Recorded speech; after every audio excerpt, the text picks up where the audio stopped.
Welcome to the story of functions. Functions are relationships that exist between input and output values. Relationships or relations are any set of input and output values that can be written as an ordered pair, be represented in a table, or represented in a graph. All the X values, or your input values, are known as the domain values.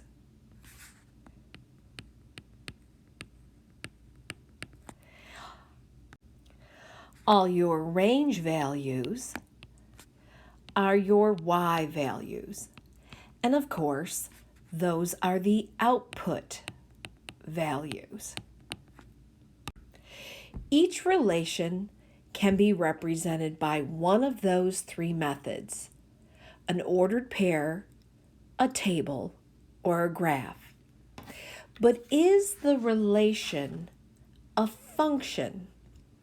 Well, functions are special.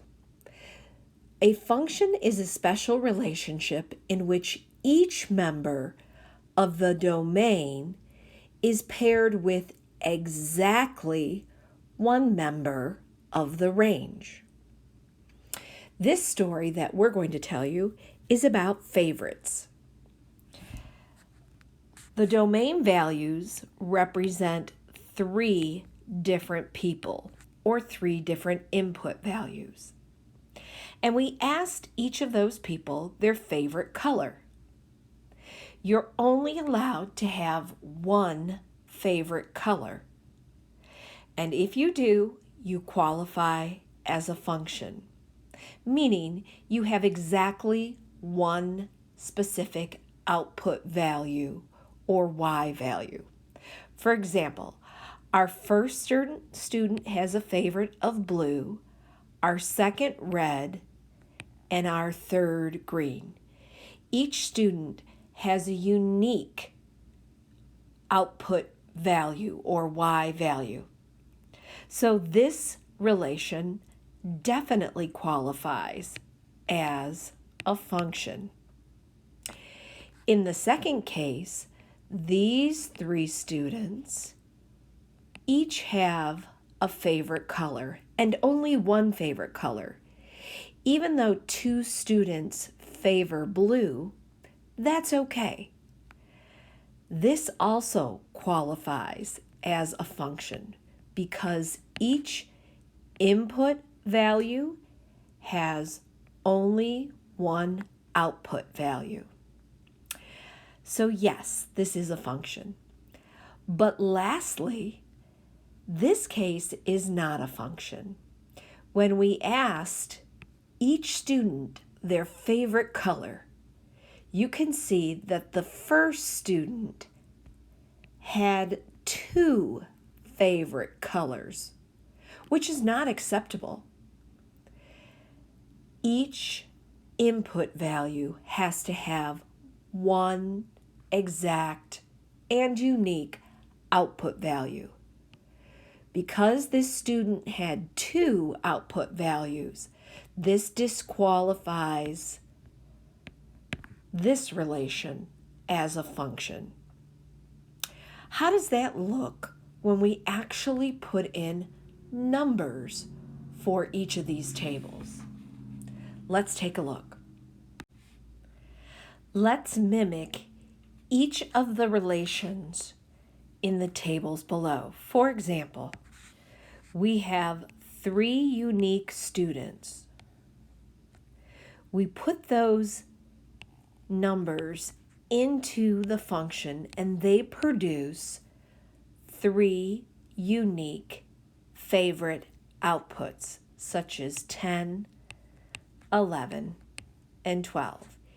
Each student has one favorite output. That's still a function. Let's move to the second relation. Again, we have three students. We'll call them 4, 5, and 6.